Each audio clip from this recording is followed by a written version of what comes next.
আসসালামু আলাইকুম। কেমন আছো তোমরা সবাই? নিশ্চয়ই যে যেখানে আছো অনেক ভালো আছো। আলহামদুলিল্লাহ, আমরাও ভালো আছি। এদিকে চায়নায় মহা ধুমধামে পালন হয়ে গেল চাইনিজ নিউ ইয়ার। 3 দিনের সরকারি ছুটি ছিল, সাথে শনিবার রবিবার আরো 2 দিন যোগ হতে বেশ 5 দিনের একটা লম্বা ছুটি পাওয়া গেল।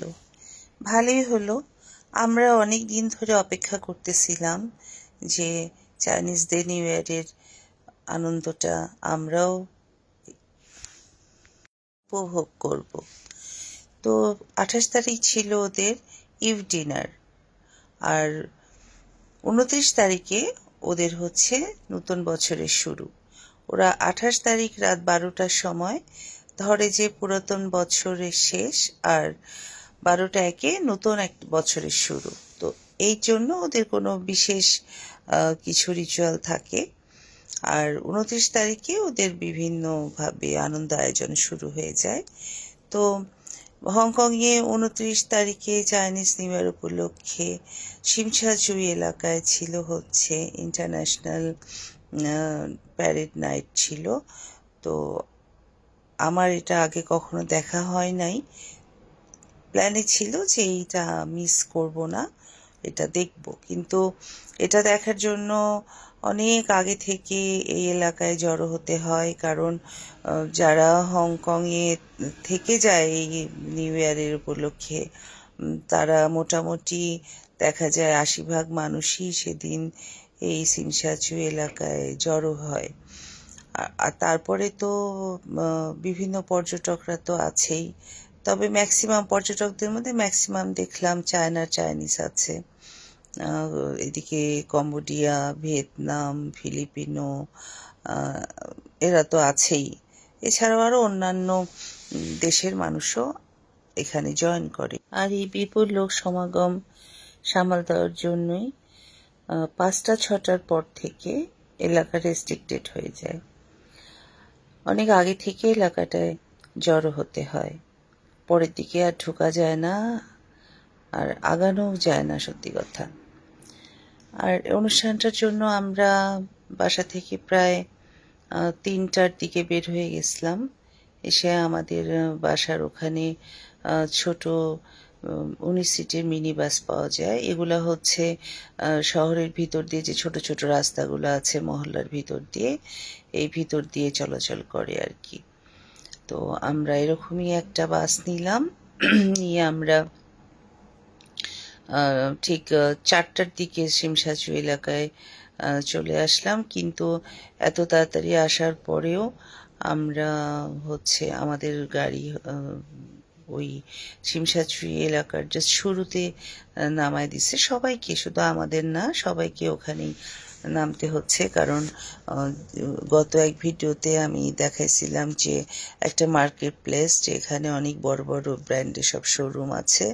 ওই যে মার্কেট প্লেসটার যে রাস্তাটা, ওই রাস্তাটা অ্যাকচুয়ালি প্যারেডটা হয় নদীর পাড় থেকে।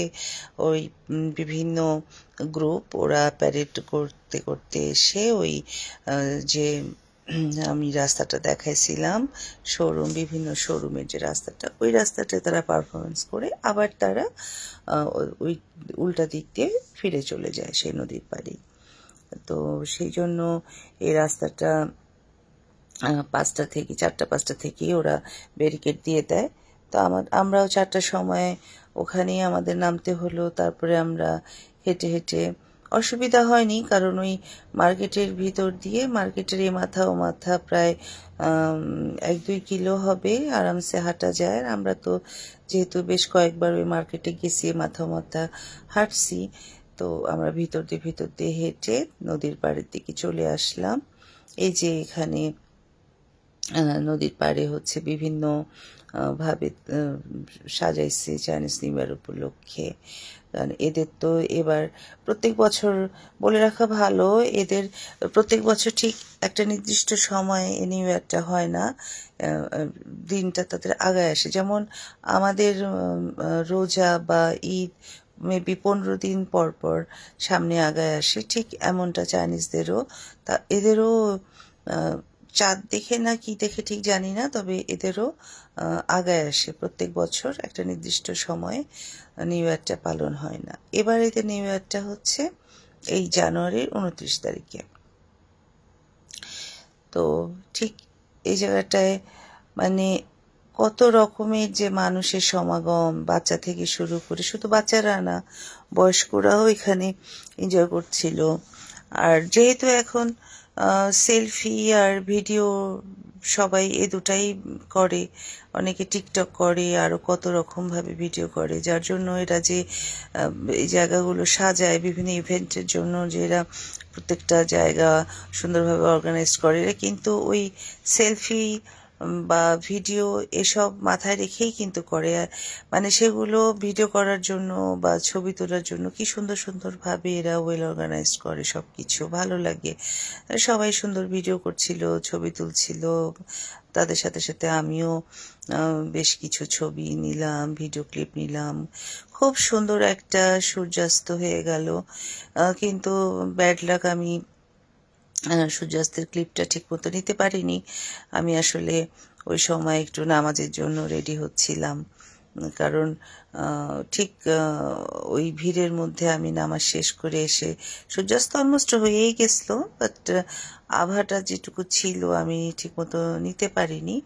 যাই হোক, খুব সুন্দর একটা সূর্যাস্ত গেল আর কি, ভালো লাগলো। তারপরে ঘুরে ঘুরে দেখছিলাম, কারণ আজকে এই এলাকায় এই বিকাল থেকে পুরা গাড়ি চলাচল, মানে রোডগুলো ব্লক, কোনো গাড়ি চলবে না, কিছুই চলবে না, শুধু মানুষ আর মানুষ। যখন অনুষ্ঠানটা শেষ হয়ে যাবে তখন আবার ওরা সব কিছু ঠিকঠাক করে যখন রাস্তাঘাট ফ্রি করে দিবে, তখন আবার এলাকা থেকে যাওয়া সম্ভব। এছাড়া হেঁটে যাওয়া ছাড়া কোনোভাবেই কোনো ট্রান্সপোর্ট, প্রাইভেট বা পাবলিক কোনো ট্রান্সপোর্টই ইউজ করা যাবে না। সো যতক্ষণ পর্যন্ত এই ব্যারিকেডটা থাকবে ততক্ষণ পর্যন্ত এলাকাতেই আমাদের সবাইকে, এতগুলো মানুষ সবাইকে থাকতে হবে। আর হ্যাঁ, কোনো অসুবিধা নেই, এত ইভেন্ট আছে, দেখতে দেখতে ঘুরতে ফিরতেই কিন্তু সময়গুলো সুন্দর কেটে যাচ্ছিল। আর যেহেতু প্যারেডটা ছিল রাত 8:45, আর এটা সবে মাগরিবের সময় আমি ভিডিওগুলো নিচ্ছিলাম নদীর পাড়ে, অনেকগুলো সময় ছিল। সো এই সময়টা হাতে পাওয়ার জন্য ঘুরে ঘুরে সব দেখতেছিলাম। নদীর পাড়ে তো বহুবার আসা হয়, কারণ হংকংয়ের মেইন হংকং যদি বলা যায় তো এই শিমশাচুই নদীর পাড়টা থেকেই আর কি, আদি হংকং যদি বলা যায় আর কি, হয়তোবা এই নদীর পাড়ের থেকেই ব্রিটিশরা উপনিবেশটা গড়ে তুলছিল, এখান থেকে আস্তে আস্তে স্প্রেড আউট হয়েছে। এটা হচ্ছে হংকংয়ের ক্লক টাওয়ার, ভালো লাগে, খুব ব্রাইট একটা কালার। সবাই এখানে আসে, জড়ো হয়, বিভিন্ন যে প্রোগ্রামগুলো হয় এই ক্লক টাওয়ারের নিচে হয়, এই নদীর পাড় ঘেঁষেই আর কি মোটামুটি সব প্রোগ্রামগুলো হয়ে থাকে। আর সব সময় দেখি কোনো না কোনো প্রোগ্রাম চলছেই। এই যে তারপরে নদীর পাড় থেকে হেঁটে হেঁটে একটু সামনের দিকে আগায় আসলাম, এখান থেকে একটু দেখছিলাম যে যে গ্রুপগুলো, যারা হচ্ছে বিভিন্ন স্কুল, কলেজ, ভার্সিটি, ইভেন অনেক অর্গানাইজেশন থেকে তারা আসছে, এরা এখানে প্র্যাকটিস করতেছিল ফাইনাল প্যারেডটা পারফরমেন্স করার আগে। এই যে সাপ, এবার এদের নিউ ইয়ারের প্রতীক হচ্ছে, প্রত্যেক নিউ ইয়ারেই ওদের একটা করে প্রাণীর সাইন থাকে, চেঞ্জ হয়, যেমন ওদের নিউ ইয়ারের তারিখ সেম হয় না, তেমন ওদের যেই অ্যানিমেল সাইন ওটাও এক হয় না, চেঞ্জ হয়। তো এবার হচ্ছে ওদের অ্যানিমেল সাইন হচ্ছে স্নেক, এটা বলছে এটা স্নেক ইয়ার। তো ঠান্ডার সাথে সাপের কোনো কানেকশন আছে এরকম মেবি আমি শুনলাম, তো সেরকম কিছু একটা ব্যাপার আছে, আমি এত ডিটেল জানি না। এরকম কিছু ব্যাপারে এবারকার প্রতীক হচ্ছে ওদের সাপ। এই যে বিভিন্ন গ্রুপ আর কি দলে দলে আসতেছে, কারণ পারফরমেন্সটা হবে হচ্ছে ওদের এই যে রাস্তাটা সোজা চলে গেছে, ওই রাস্তার মাথায় হচ্ছে মিডিয়া জোন দেখলাম এসছে। ওখানে বিভিন্ন ওদের টিভি চ্যানেল আরও ইন্টারন্যাশনাল, যেহেতু এটা প্রোগ্রামটা ইন্টারন্যাশনাল, তো বিভিন্ন টিভি চ্যানেল বা অন্যান্য বড় বড় ব্রডকাস্ট এগুলো এসছে। তো ওই রাস্তার মাথাতে আর কি ওরা ওদের মেইন পারফরমেন্সটা করবে। তো এইখানে ওরা প্যারেড শুরুর আগে এখানে প্র্যাকটিস করতেছিল। তো আমি দেখতেছিলাম, আমি না হাজার হাজার মানুষ দেখতেছিল, আমি ওদের সাথে আমিও দেখতেছিলাম, এনজয় করতেছিলাম। মানে কি বলবো যে চাইনিজদের সঙ্গে আর কি এক হয়ে সবাই মিলেমিশে আমরা দেখতেছিলাম। এই যে চাইনিজ মেয়েটা বেশ মিশুক, ওরা একটা গ্রুপ আসছে, আমার সাথে কথা টথা বলছিল, বেশ ভালোই লাগলো। মিশুক মেয়েটা আরও অনেক গল্প করতে চাচ্ছিল। তো আমি এখানে বেশিক্ষণ ছিলাম না, আমি আসলে ওই যেখানে ওদের মেন পারফরমেন্সটা হবে ওখানে যেতে চাচ্ছিলাম। পরে অবশ্য চলেও গেছিলাম, কারণ এখানে তো ওরা ওরা প্যারেড করে যাবে, কিন্তু মূল আকর্ষণটা তো হবে সেই ওই যেখানে আমি বললাম যে মিডিয়া জোন, ওই এলাকাতে আর কি। যাই হোক, অনেকক্ষণ দাঁড়িয়েছিলাম, সেই বাসা থেকে বের হয়েছি মেবি দুপুর 3টার সময়। তারপর থেকে আমরা বাস থেকে নামার পর থেকে তো মোটামুটি পায়ের উপরেই ছিলাম, হাঁটাহাঁটি করছিলাম, বসার কোনো স্কোপ হয়নি। হয়তো মাঝে শুধুমাত্র আসর আর মাগরিবটা পড়ার জন্য আমি একটু ওই মলের ভিতরে একটু বসছিলাম, এছাড়া আর কি দাঁড়ানোর উপরেই। তো বোরও হয়ে যাচ্ছিলাম, তো মাঝে মাঝে একটু ক্যামেরার সামনে ঢং করতেছিলাম, ঢং করে একটু ভিডিও নিচ্ছিলাম, একটু ছবি তুলতেছিলাম। এই যে এদের আরেকটা গ্রুপ, এরা মেবি এরা জোকার বা ক্লাউন এরকম কিছু, এক একটা গ্রুপ আর কি এক একটা থিম নিয়ে হাজির হয়েছে আর কি। খুবই কালারফুল, ভাল লাগতেছিল ওদের ড্রেসগুলো, আর চাইনিজ মানেই তো কালারফুল। এই যে আমরা ওই ওদের মেইন যে প্রোগ্রামটা যেখানে ওরা পারফরমেন্স করবে মিডিয়া জোনে, ওই এলাকায় আমরা চলে আসলাম। প্রচুর ভিড়, রাস্তায় তো নামার কোনো প্রশ্নই আসে না। ওই মলের ভিতর দিয়ে দিয়ে আমরা আর কি আসলাম। মলটা খোলা ছিল, মার্কেটের ভিতরে হয়তো অনেক দোকানপাট প্রথম দিকে একটু খোলাই ছিল, বিকালের দিকে হয়তো যখন প্রোগ্রামটা শুরু হয়েছে সন্ধ্যার পর দোকানগুলো বন্ধ হয়ে গেছিল, কিন্তু মলটা খোলা ছিল। এটা একটা ভালো কাজ হয়েছে, কারণ এত মানুষের ভিড়ে তো রাস্তা দিয়ে ক্রস করে রাস্তায় তো নামতে দিচ্ছে না। সো মলটা খুলে থাকার জন্য যেমন বাথরুম টাথরুমের একটা সুব্যবস্থা ওখানে, তো খুব সুন্দর মলগুলোর ভিতরে এটা ব্যবহার করা যাচ্ছিল। প্লাস একটু ভিতরে যে রেস্ট করা যাচ্ছিল, কারণ ফুটপাতের রাস্তায় তো তিল ধারণের জায়গা নাই। এই যে পারফর্ম শুরু হয়ে গেল, বিভিন্ন দল গ্রুপে গ্রুপে এসে তাদের পারফরমেন্স করছিল, ভালো লাগছিল, আমি এনজয় করতেছিলাম সবার সাথে সাথে। কিন্তু মানে এতক্ষণ পায়ের উপরে দাঁড়ানো তো এটা একটু আর কি মানে কষ্টকরই হয়ে গেছিল। বসার ইচ্ছা হলেই বসা যায়, অনেকে বসছেও, মলের ভিতরে যে বসা যায় বা ওই ফুটপাতেও এক সাইডে পিছনের দিকে একটু বসা যায়, কিন্তু হচ্ছে কি হয়তো একটু সরলেই দেখা গেল যে আরেকটা গ্রুপ আরো বেশি জাঁকজমকপূর্ণ ভাবে আসতেছে, তখন মানে আর বসতেও চাচ্ছিলাম না আসলে, তখন ওই মিস করতে চাচ্ছিলাম না, সোজা কথা প্রত্যেকটা গ্রুপের পারফরমেন্স দেখতে চাচ্ছিলাম, যার জন্য আর কি নিজে থেকেই বসি নাই সেভাবে। তো এখানে প্রায় আমি কত বলবো, শখানেক তো না, হাজারের উপরে, হাজার হাজার মানুষ হবে এখানে। মানে সেই পুরা শিমসাছুই এলাকাটা মানে পুরাটাই একদম ব্লক, আর মানুষে মানুষে চারিদিকে শুধু মানুষ। তবে হ্যাঁ, মানুষ যে ছিল ডিসিপ্লিন, কিন্তু মোটামুটি ডিসিপ্লিন ছিল। কোনো কেউ কাউকে ডিস্টার্ব করছিল না, কিংবা কোনো আছে না চিল্লাচিল্লি বা হই হট্টগোল, কিছুই না। সবাই নিরিবিলি সবার মতো যেন মিলেমিশে একসঙ্গে আর কি প্রোগ্রামটা এনজয় করছিল। কোনো রকম কেউ কাউকেই বিরক্ত করছিল না, এটা সত্যি কথা। তারপরে হচ্ছে বিভিন্ন বাচ্চাদেরকে দেখতেছিলাম, কি সুন্দর সুন্দর রঙিন সব জামা কাপড় পরে এসে তাদের পারফরমেন্স করছিল, ভালো, খুব সুন্দর। আবার ইন্ডিয়ান গ্রুপ দেখলাম, বাংলাদেশে কোনো গ্রুপ দেখি নাই। তারপরে কিছু দেখলাম যে অন্যান্য দেশের,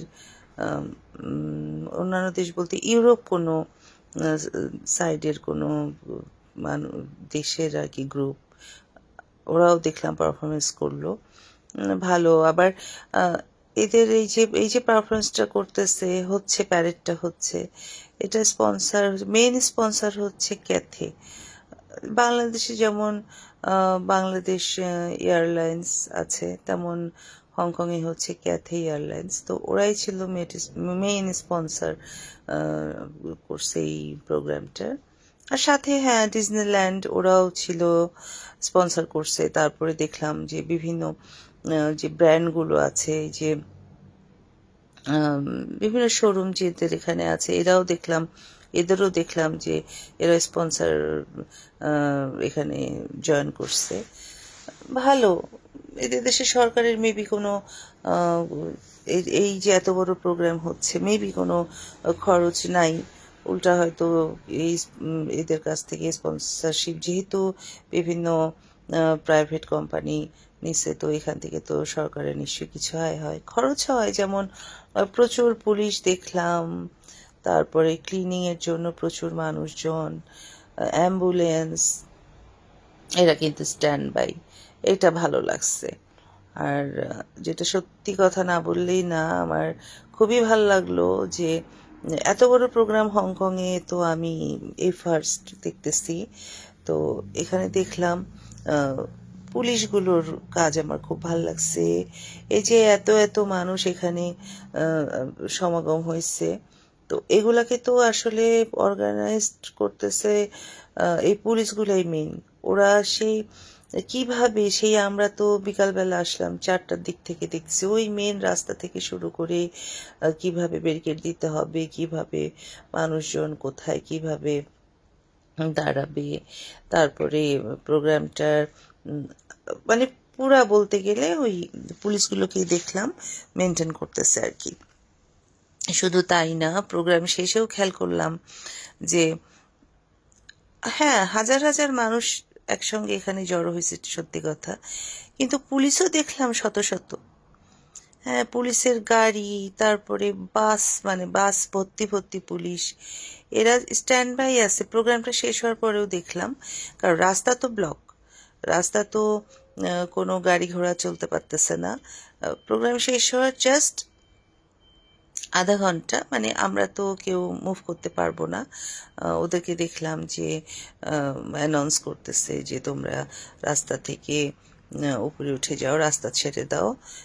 তারপরে তারা খুব বেশি আধা ঘন্টা বা 40 মিনিট এর মধ্যেই দেখলাম পুরা রাস্তা ক্লিয়ার করলো, ক্লিয়ার করে গাড়ি ঘোড়া চলার ব্যবস্থা করলো। জাস্ট আধা ঘন্টা থেকে 40 মিনিটের মধ্যে দেখলাম একদম স্বাভাবিক গাড়ি ঘোড়া, একদম স্বাভাবিক।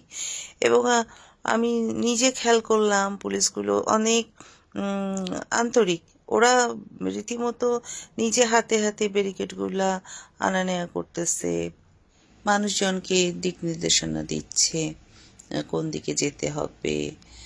ভালো লাগলো আমার পুলিশের সদস্যদের কাজ দেখে, খুবই ভালো লাগলো।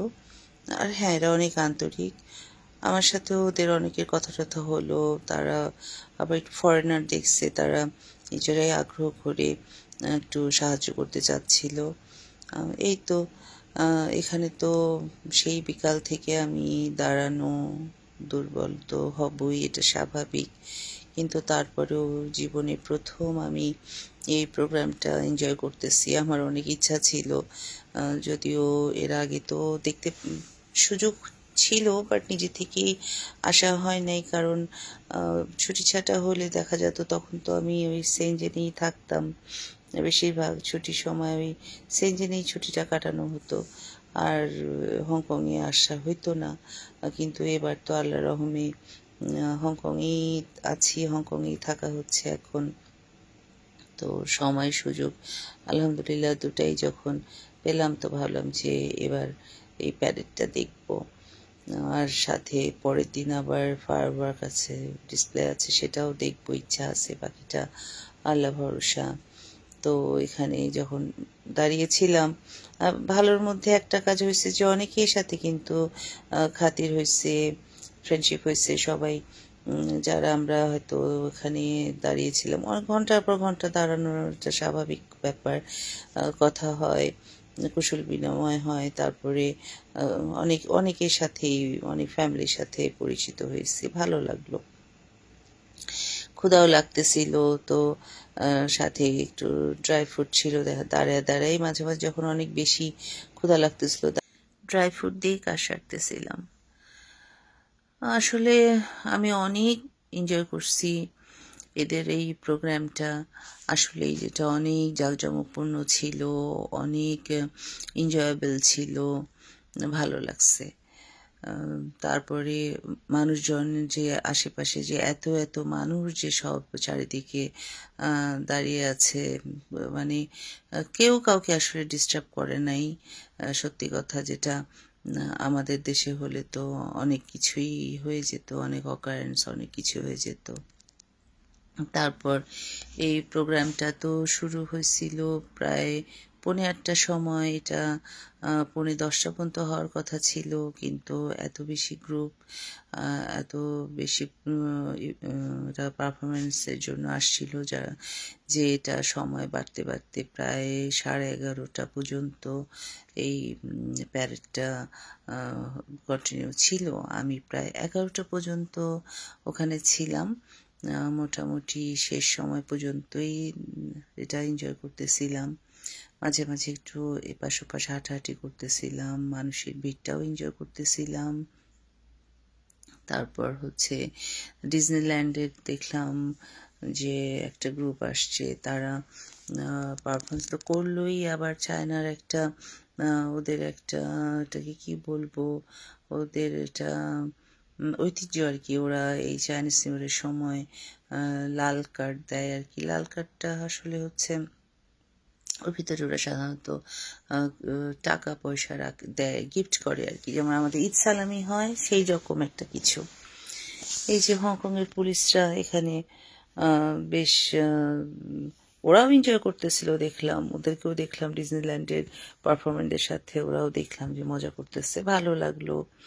আমার সাথেও কয়েকজনের কথা হলো, ওরা আন্তরিক, মানে আমার তো ভালোই লাগে এদেরকে, কারণ ক্রাইম করলে তো অবশ্যই ওরা ডিস্টার্ব করবে, আর যদি কারো ক্রাইম না করার মনোভাব না থাকে তাহলে তো আর পুলিশের কাছ থেকে কোনো রকম ভাবে সমস্যা বা বাধাগ্রস্ত হওয়ার চান্স নাই।